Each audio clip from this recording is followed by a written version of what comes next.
We are on a speaking tour, and we spoke at the University of Jena recently in Germany.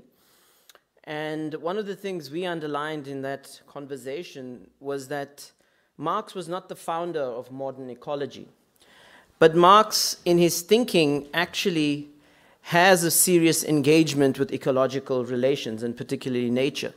And it goes back actually to his PhD, which was awarded by the University of Jena on the 15th of April, 1841. And it actually has a materialist conception of nature in his comparison between Democritus and Epicurean philosophies of nature. And our recommendation to colleagues at the University of Jena was to consider publishing this PhD for a wider audience, and maybe it could be done collaboratively, even with the University of Linz. So South Africa is a poster nation for a 3 to 4 degrees Celsius increase in planetary temperature. Of course, it's not alone. You can include in that club all the OECD countries, and Trump, for example, has placed the US at the top of the charts in terms of fossil fuel extraction today, so another carbon criminal state. We are the 14th highest carbon emitter in the world. Our per capita carbon intensity is higher than China, Brazil, and India. So we are, if you like, culpable of carbon criminality, and we are posing a challenge to all of us and to other life forms. And this perspective of a logic of destroying the conditions that sustain life for everything derives from a project called the Democratic Marxism Project. So I'm going to just veer off in that direction a little bit to say something about this project and sort of situate it. The Democratic Marxism Project emerges in the South African context, and it's very different from, for example, the Socialist Register, which has its origins in the 60s, and somebody called Ralph Miliband and others in the New Left played a very, very important role in navigating and pioneering the Socialist Register. But the Socialist Register is about conjunctural analysis. It's about trying to understand contending forces, contemporary dynamics in struggle, etc. Another very interesting project out there as a platform for Marxist thought and discourse is Monthly Review, and it's based in the US. It goes back to the work of Paul Baran and Sweezy, and it's really about what is called the monopoly capital school of Marxism. And it seeks to kind of situate contemporary developments in relation to that. And then, of course, in the Global South, the one project that we reference and think with is Subaltern Studies. And Subaltern Studies has produced various people's histories of struggles from below, and it has reread Gramsci in context, in the Indian subcontinental context, and has also, of course, moved off in a post-structural, postmodern direction. So we are different from these projects, and the Democratic Marxism Project is grounded in the lived reality, in the history of struggle, in a tradition of Marxism emanating from the South African reality. We have a tradition of Marxism that's over 100 years old. There's a very interesting feminist called Olive Schreiner. Has anybody heard of Olive Schreiner? Oh, she wrote a classic in South African literature called The Story of an African Farm. I recommend it. But she also wrote a beautiful book called Labor and Feminism. And she was a very powerful socialist at the turn or the beginning of the 20th century. And she put out a critique of monopoly capitalism and exploitation. She was a strong anti-war activist, and she was an anti-imperialist. And at that time, she had a strident critique of somebody called Cecil John Rhodes. Have you heard of Cecil John Rhodes? Yes, the great imperialist, exactly. So Olive was really a pioneer, if you like. There were other traditions of Marxism that struck root in the South African context: a Bolshevized Marxism-Leninism shaped by the Russian Revolution. Trotskyism and its minimum program also found roots in South Africa. But all of these traditions of Marxism, in the end, were forced to indigenize and to understand how capitalism in South Africa was reproducing racial oppression, class oppression, and adding to that roster, gender oppression much later. All of this was framed in a discourse around what is called the national question. We also had an independent Marxist tradition in South Africa, mainly in academia, the 60s, 70s, and 80s, and we received our Marxism in this regard. We had the Althusserian moment in South Africa, the Neo-Polancian moment, the E.P. Thompson moment, and we had a very vibrant tradition of social history, the history workshop, which is still going strong in South Africa. We also had an organic Marxism developing in the ranks of the working class. South Africa is the most industrialized country on the African continent, and it threw up a very powerful labor movement that has shaped its politics throughout the greater part of the 20th century. And within this labor movement, there's been a dynamic impulse of thinking for itself about the lived realities of capitalism. And there is a Marxism there, grounded in a politics of worker control, worker autonomy, and so on. At the same time, strutting around South Africa has been the death of Marxism thesis, haunting our institutions, etc. And this is largely because of the crisis of the national liberation project in South Africa, the decline of the hegemony of national liberation politics, but also, of course, certain cultural and philosophical turns, the march of identity politics in our universities, and so on. But despite that, there's a lot of space in South Africa, and the Democratic Marxism Project claims some of that space. So it's a project of renewal. It's about reconnecting with the impulse of independent Marxist thinking and the organic Marxism of the working class. It's also about a dialogue between the global North and South. And our leading neo-Marxist who passed on recently in the African context, Amir Amin, he gave us an endorsement for one of our volumes. And of course, Amin's thesis consistently was, the weakest link is always going to be in the global South, and that's where change is going to come from. And so he vaunted and celebrated this intellectual project. The world today, of course, is going through various crises. And in a funny way, the global North is mirroring what we're going through in the global South and vice versa. The march and the rise of a neo-fascism is not particular to the global North. We're also seeing it in the peripheries of capitalism as well, for instance. But the old 20th century left imagination is in crisis. Soviet socialism and all its copies, social democracy, revolutionary nationalism and all its articulations are all in crisis. And we are living through a period of a new cycle of global resistance. And in that context, we have to be learning about the ferment, the outpouring, the new praxis, the new ideas that are defining what it means to be left today. And so this project tries to locate itself in the midst of all of that ferment. The Democratic Marxism series is also a platform for a creative geometry of ideas. Okay, so I agree with my comrade Samir up to a point, but I do think we also need to have a dialogue with comrades in the global North. So very briefly, these are the premises of the Democratic Marxism project. It recognizes that in Marx, thinking in the 19th century, and at a very abstract level in his more mature work on capitalism, that we are dealing with an unfinished body of work, and that we need to situate Marx, Marxist categories, Marxist theorizing in the context of the new dynamics of global capitalism today. We need to ask whether capitalism is in a new stage of its development. Is it moving beyond monopoly capitalism? Is it about a transnational, financialized techno-capitalism today? And what is it unleashing and so on? And what do the categories in the historical Marxist tradition can assist us with in terms of explaining and understanding these dynamics? Then, of course, we are also trying to do conjunctural analysis. We are trying to understand what are the contending class and popular forces shaping the world today, shaping our continental political economy, our domestic South African political economy as well. The third important premise for this project is to think with other anti-capitalisms.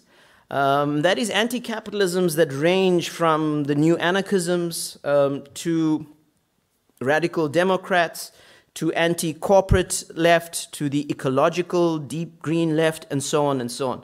Marxism does not have a monopoly of what it means to be anti-capitalist today. So in a sense, this series is about inviting a conversation even with those that stand against the grain of Marxism, so that we are not, if you like, engaged in an echo chamber, listening to ourselves and validating our own narrow truths.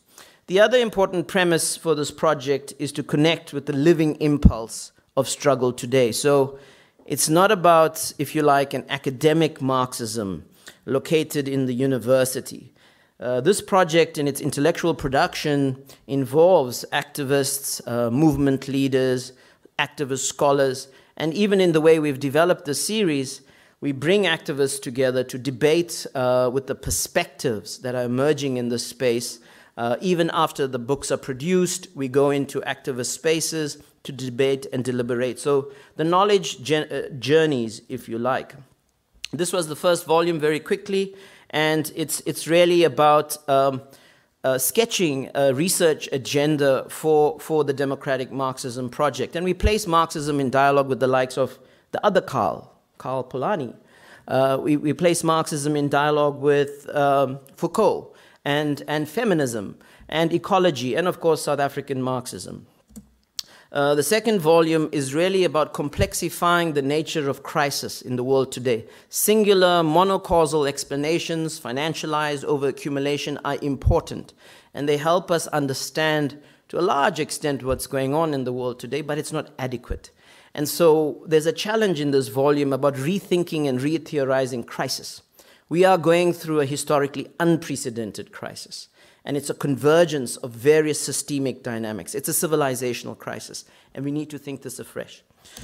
The third volume, which was mentioned by Brigitte, is on the climate crisis. And here again, we bring together the leading climate justice activists in the world, from Pablo Solon, the negotiator for the only climate justice state that was present in our interstate system, Pablo Solon, Nimo Basi from the Niger Delta, who's been fighting the Shell Corporation, is in this volume.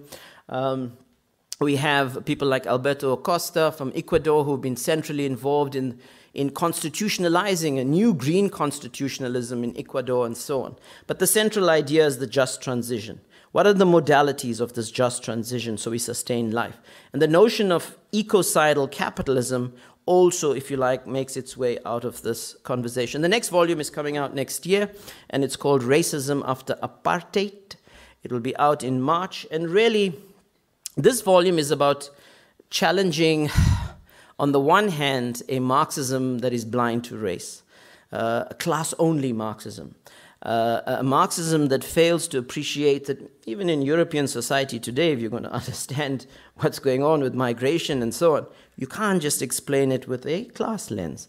You have to understand racism as a relation of oppression and bring that into perspective. On the other hand, you also have very reductionist thinking around race. And so this volume also poses a challenge to that kind of thinking, but also a kind of dismissal of Marxism as Eurocentric thought. This volume takes that argument head on, epistemologically and so on. So to just come back to ecocide and Marxist ecology, because this is a theme that emerges from these conversations we've been having with activists and movements and so on in this series. And essentially, the points we want to make very quickly in summary of amazing work that's already been done by Marxists is that Marx was an original systems thinker. He connected human social relations with nature. Marx understood that the labor process mediated this relationship with nature, and it's there in his work, in his early philosophical work. It's also there in his historical materialism.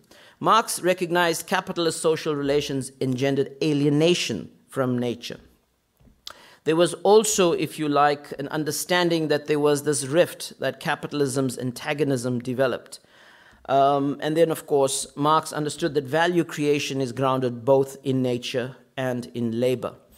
But in the end, Marx didn't have a blueprint for a socialism, and particularly a productivist socialism, which is what was the hegemonic socialisms in the 20th century. But this work has been covered by other Marxists, Foster, Burkett, Saito, and they really, if you like, read Marx with an ecological sensitivity, with an appreciation of where nature fits into Marx's philosophical understanding, his historical materialism, his value form of analysis, and even a kind of socialism that could emerge from this understanding of Marx. So work has been done on Marx's ecology, and I think we just wanted to affirm this today. But the concept of ecocide and the logic of capitalist ecocide really works within this framework. If you like, it recognizes that there's a deepening antagonism with nature, there's alienation from nature, there's occluding the value of nature, and there's the destructiveness of productivist accumulation. So ecocide, if you like, has a place within a Marxist analysis of contemporary carbon capitalism. But I want to move beyond this to also take us down a different path, to see how ecocide as an analytical concept and a category and a way of thinking about capitalism today can help us engage with some of the more contemporary thinking out there. So I want to talk very quickly about the idea of the Anthropocene and Anthropocene theory. So this is the big idea coming from geologists. It's basically suggesting that there's a fundamental break with an 11,000-year Holocene period in which we had a relatively stable climate, and that we are leaving that behind. And the Anthropocene discourse is a scientific discourse. If you read the IPCC reports, the 5th cycle, including the 6th cycle now, it uses this language of the Anthropocene, anthropogenic forcings, human causality, all of this comes out. But this discourse is also shot through with a technocratic approach to how we think about the problem. And it can also be anthropocentric in the sense that it sees us as the apex species, we've conquered nature, and therefore the solutions just lie in our re-engineering of nature. So central to this thinking is that for 150 years, we've had carbon emissions through coal, through oil, through gas. 50 years ago, the golden spike, and increasing intensive use of carbon. But what it fails to appreciate, even in putting the science front and center, is that this is centrally involved in the ecocidal logic of capitalism. And so there's the Anthropocene narrative 1, which is generic human causality, and we are all culpable, and I'm not going to speak to that, but I want to speak very quickly through Anthropocene 2, which is capitalism's crises, imperial ecocide, capital as a geological force, eco-racism, eco-patriarchy, and mass resistance. So I'm going to kind of move in that direction around the second narrative of the Anthropocene. So if we were to think about our theory of crisis and ecocide very quickly and in a nutshell, basically, you know, the operating parameters of planet Earth have changed, right? So we all know that in the room, right? So we are now at a 1-degree increase in planetary temperature, right? That's the science, we all know it in the room. Our world has changed. We are living in a new world. All living generations today are living in a new world. Generations that are coming are going to be living in a very different world because it's probably going to be warmer. So that operating parameter has also inaugurated some fundamental shifts in our climate globally, including registering extreme weather shocks, etc. But the nature of crisis that comes with this is a crisis that is much more complex than we've understood it. It interlocks with food systems, with water systems, with energy systems, transport, health systems, and so on and so on. So the ecocidal logic of capitalism is undermining the planetary conditions that sustain life. It's a crisis of capitalist civilization. And it is a materialist, a historic, and a contextual way to understand this. It's a new frontier, if you like, of theorizing.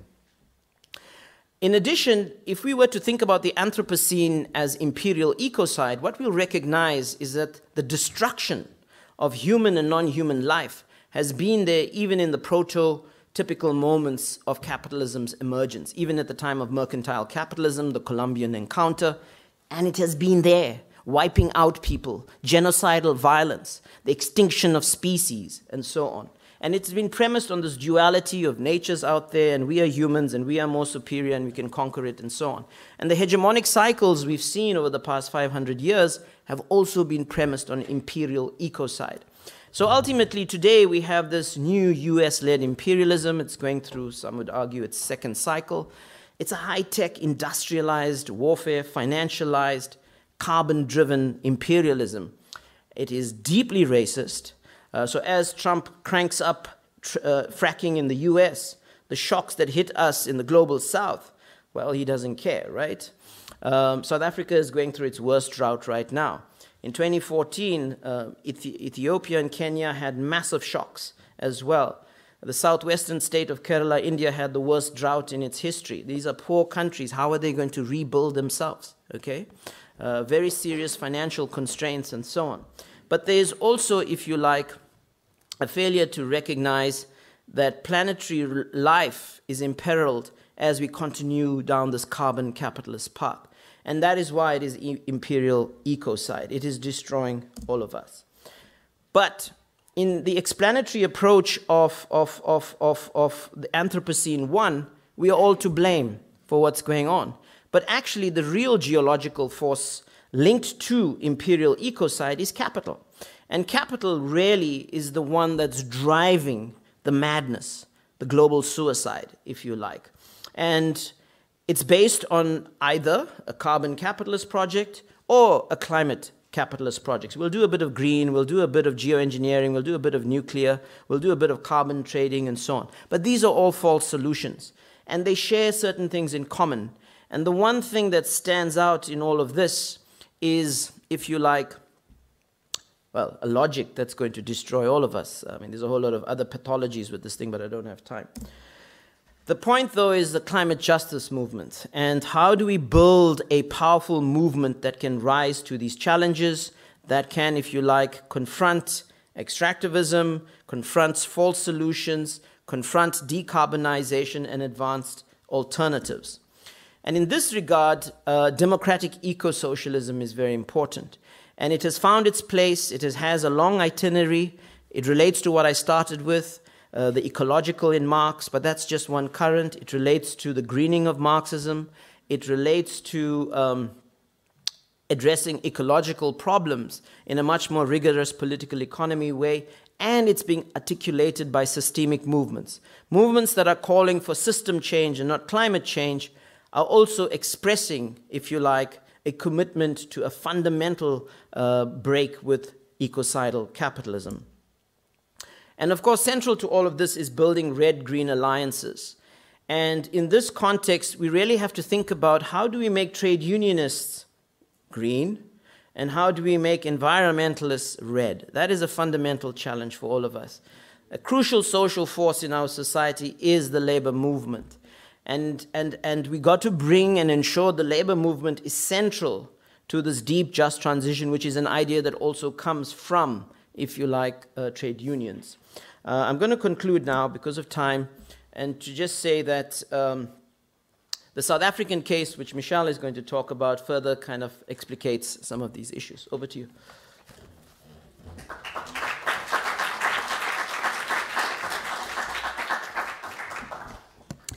Great. Thanks, Vish. Let me just begin by saying, echoing the thank you. I don't even want to try to name all the different institutions, but the University of Linz, the Hochschule, the University of Vienna, and the institutes within those, but especially to Brigitte, Roland, Fabian, who's actually held us by the hand for the last 2 days, and Katja as well. So, and Karin, I don't know where she is. She also gave us a wonderful time in Vienna. Ah, there you are. So thank you. We've had a wonderful time. And it's true, we were invited 2 years ago. I'll send you the book to prove that I really was doing research in India. Okay, so Vish set kind of the global context, and he also set the context of our democratic Marxism series. And then we decided, I mean, writing a lecture together is always a complicated thing. So we just decided it was easier that I cover the South African side.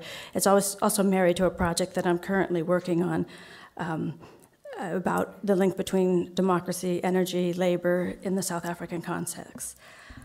Okay, so I'm not sure if you know about, there's 2 amazing books that influenced my thinking originally around this, and that's Andreas Mal's book on the water wheel, democracy and carbon, as well as Timothy Mitchell's book called Carbon Democracy. And both of these books basically show that the relations around energy and democracy are socially determined, and they change over time.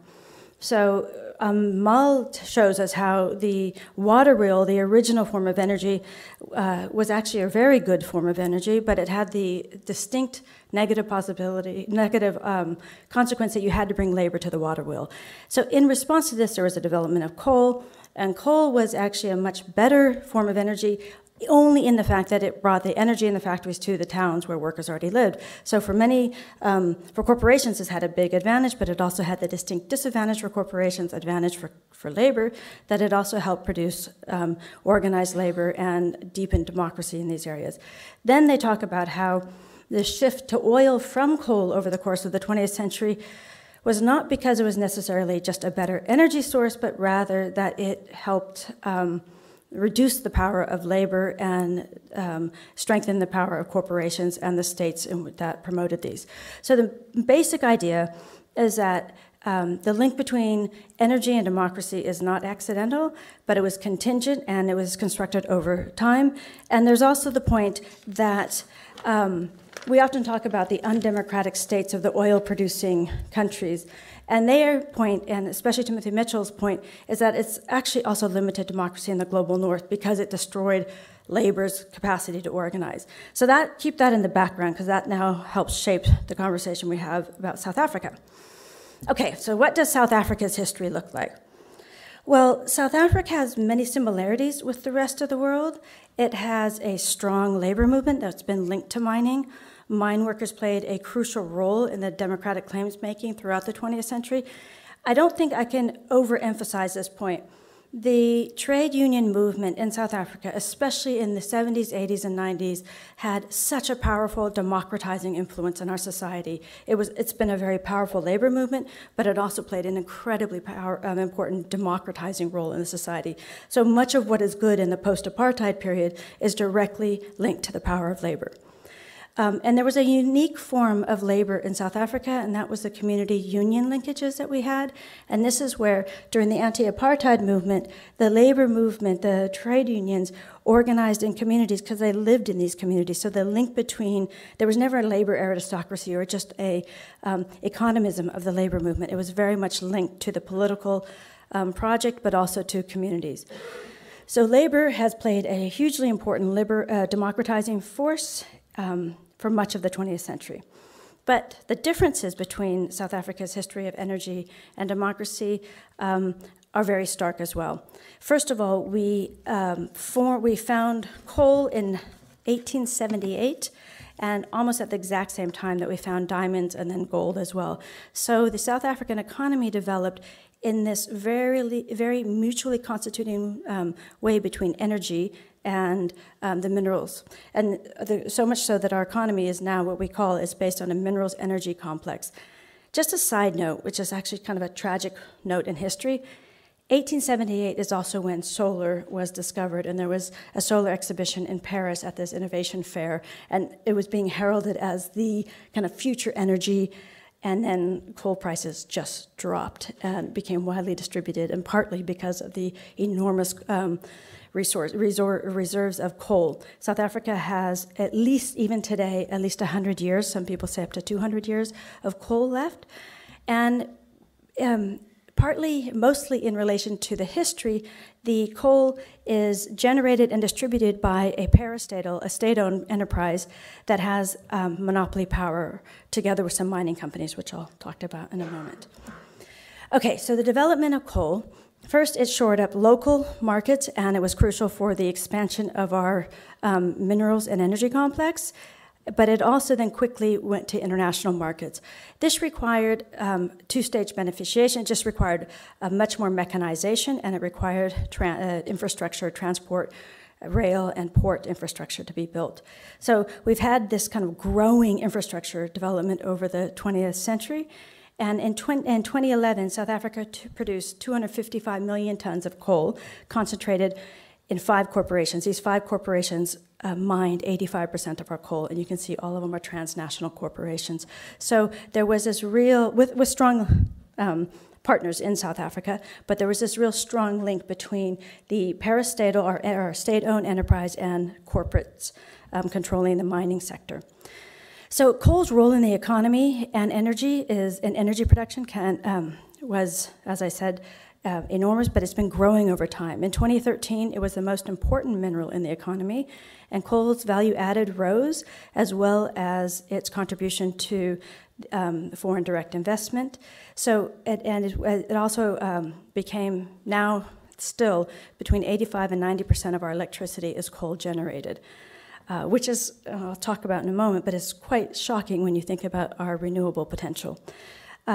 So all of this, though, the one part that is still similar to the to the rest of the world is that corporations and the state have constantly tried to figure out how to weaken labor's power.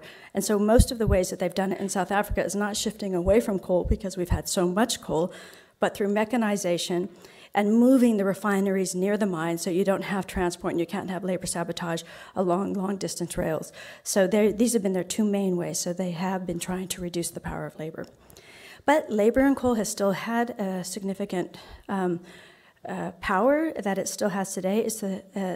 Coal is the third largest employer in mining, directly linked to the coal mines are 91,000 workers, but with downstream employment, and this includes the state parastatal, there's 60,000 workers, so a total of about 150,000 workers work in the coal industry.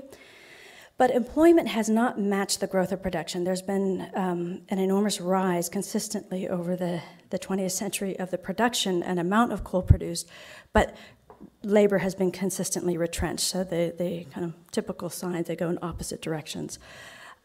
But of the labor movement, of these 150,000 workers, 30% are still unionized. And so the largest and most powerful unions linked to mining are our largest and most powerful unions in the country. The National Union of Mine Workers, NUM, the National Union of Metal Workers of South Africa, NUMSA, that's the manufacturing union, and the South African Transport Workers Union, SATAWU, that's the Transport Workers Union. The attempts by the state have been to curtail the power of these different unions in various ways, but it's mostly been through mechanization and consistent retrenchments in all the areas. Okay, so in South Africa, though, the energy sector does not promote democracy in a kind of concerted way. It has what it's tried to do is concentrate the power, the concentration of power in the state and in these corporations have actually congealed to a very powerful force that has actually been able to undermine many of the labor demands made by the unions. So apartheid, but it's shifted over time. So during apartheid, the state controlled the labor movement through a racialized labor regime, and it was completely codified in the state's laws. But in the post-apartheid, this was obviously no longer possible, and they shifted to a neoliberal regime and an elite-led democracy. And so what's happened instead is, instead of a racialized system, you've had a growing precarious labor movement, labor brokers, and various forms of ways in which the labor movement has been weakened in this sector. And of course, there's also the devastating environmental impact of coal. Coal continues to, in Johannesburg, the area we live, there's something called acid mine drainage. We can't drink, you can't drink the groundwater in Johannesburg directly because there's so much pollution in our water from 100 and something years of gold mining in the area. But it's widespread. There's also been a recent perverse development that in some of our traditional areas, the traditional leaders have started to rent or sell land to mining companies, and at the expense of the communities, the communal land that the communities have owned, and then have polluted actually some of these really pristine areas. And I'll mention a positive struggle against that in a moment. Okay, so alternatives for energy and democracy. So the abundance of possible renewable energy in South Africa, we apparently, I don't know how you actually determine these things, besides I guess just count the number of hours. Apparently we're like third or fourth highest possible place for solar. Like 300, I have the number somewhere, but 300 and something days of sun across the country, with many parts getting 360 days of sun. So we really have incredible potential for solar. But we also have wind, hydro, biogas, tidal. We have 3 coasts. So we are a place that could do multiple forms of renewable energy. And solar especially lends itself to democratic organizing, but also it could be a form of decentralization and redistribution, because you could put solar panels on people's homes, you could organize in communities, and since pretty much everywhere across the country gets enough sun to power their communities with sun, you could have very positive developments around renewable energies. But the forces against renewable are very strong, as I mentioned before. So we have powerful interests that are vested in the coal production, but it's not exactly as you think. So it's the corporations, obviously, especially these 5 huge corporations. but there's also, and then the state parastatal, Eskom, but NUM and NUMSA have also had a very complicated relationship to the coal sector. So on the one hand, they just try to protect workers. And they're in a defensive position always because workers are getting retrenched in this sector. So they often will just align with saving Eskom and the coal manufacturing, the coal mining companies, purely to protect workers, to protect jobs. But yet they're still losing jobs. But they come out then against renewables because of that. But it's complicated because there's another side which I'll talk about in a moment. And the state itself is incredibly contradictory. The state planning reproduces in its planning documents, it has a number of planning documents, the National Development Plan and the New Growth Plan. Both of these reproduce the minerals energy complex. They have a little bit of space for solar, but most of it is about fossil fuel production, especially coal. So the state only plans to reduce energy reliance to 65% by 2030. And Vish mentioned the IPCC report and the 1%. I mean, this misses the targets by far. And it is not envisioning a strong place for renewable energy, not because it's not possible, but rather because of the vested interest. This is what we mean about ecocidal capitalism. It doesn't matter where it's heading, it's just happy to be making profits while it's heading there. But our state is also incredibly contradictory. So we have an integrated resource plan, which is another planning tool, and that envisions a much different energy mix. It envisions 42% of energy by 2025 to come from solar. But then at the same time, I mean, these documents all come out within a year of each other, and one says this thing and the other says this thing, so it's really a battle between which departments are the most powerful within the state. Because at the same time as the Integrated Resource Plan comes out, the Energy Department commits to a much lower and modest amount of renewables. But probably one of the biggest challenges we face is that the way in which they're envisioning renewable energy is through the private sector. So they're reproducing a market-led form of energy. And just to give an example, in 2014, 85.8% of all foreign direct investment was linked to renewable energies. So there's a massive boom in the renewable energy sector, but it's done through a state incentive program that really prioritizes corporations and large players and not small scale or community-led. Okay, but at the same time, we do have some important counter movements trying to build what we call a democratic eco-socialism and deep just transitions. People in Germany ask us why we use the concept of deep, because I guess it's more common to just say just transition. We do that because our state appropriated the concept of just transition, and so we're trying to distinguish because they're not really talking about a just transition, they're just talking, you know, kind of appropriating the language. So the labor movement comes out of the labor movement, and the labor movement and the activists and everyone have said, no, we mean a deep just transition. But what's being envisioned here are community-controlled and owned energy systems. A lot of this is stuff you might know of, but this is also happening in the South African context. And I think one of the most exciting projects that we have, at least being thought about, is by NUMSA. So on the one hand, NUMSA has tried to defend jobs, which is understandable, but at the other hand, it has come up with two extraordinary documents in 2012 called based on socially owned renewable energy. And what it was doing is it went through a deep process through its shop stewards and in these energy groups, where it actually started thinking about, we're in a dirty industry, we're in a dirty energy, fossil fuel-based capitalism in South Africa. How can we be at the cutting edge, at the forefront of a change to this? And what NUMSA did then, through these 3 or 4 years of thinking and meeting people, inviting experts in, they created these two documents that kind of map out how they could have a socially owned renewable energy system. And that was the idea of retraining workers in renewable energy sectors, but also to have worker-owned and community-owned energy systems. So it was not just about the point of production and the ways in which what the workers were doing, but also the ownership model. So theirs was a much more holistic alternative vision for the energy sector. There's also a really interesting 1 million climate jobs campaign, and these people have done some really interesting mapping where they show that if there was a real deep transition and a commitment, we've been very impressed with the public transport system in Germany and Austria. Even though I know you guys all complain about it, it's pretty impressive. So be happy that you have what you have. If we, these are the kind of things we're thinking about and trying to push the state to have, are things like shifting from, our car industry is so big in South Africa that all state, at a certain level and higher, and even in the union leadership, they all get car subsidies. And we envision things like, what if they got public transport subsidies and actually had to ride public transport? Since none of them do, and they have car subsidies, and the subsidies renew every 3 or 4 years, so people are incentivized to keep buying new cars because they lose that subsidy if they don't. It's a perverse form, and this is for state people who work in the public sector. So the people who have done the 1 Million Climate Jobs campaign have envisioned these and mapped out, if you switch people from building cars to trains to buses to all these public sector things, then we actually could create 1 million jobs if we had the commitment to creating the jobs as well.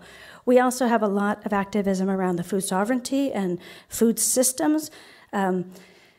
We're not talking about it today, but our food system, we have, South Africa produces enough food to feed the country, but yet over 50% of our population goes to bed uncertain, are food insecure. So 24% of those go to bed hungry, and another 26% go to bed not sure where their next meal is going to come from. And that's in a country that produces enough food. But in the post-apartheid period, we increasingly export our food, and we have been, in this neoliberal kind of adoption of policies, they've concentrated the power and control of our food system.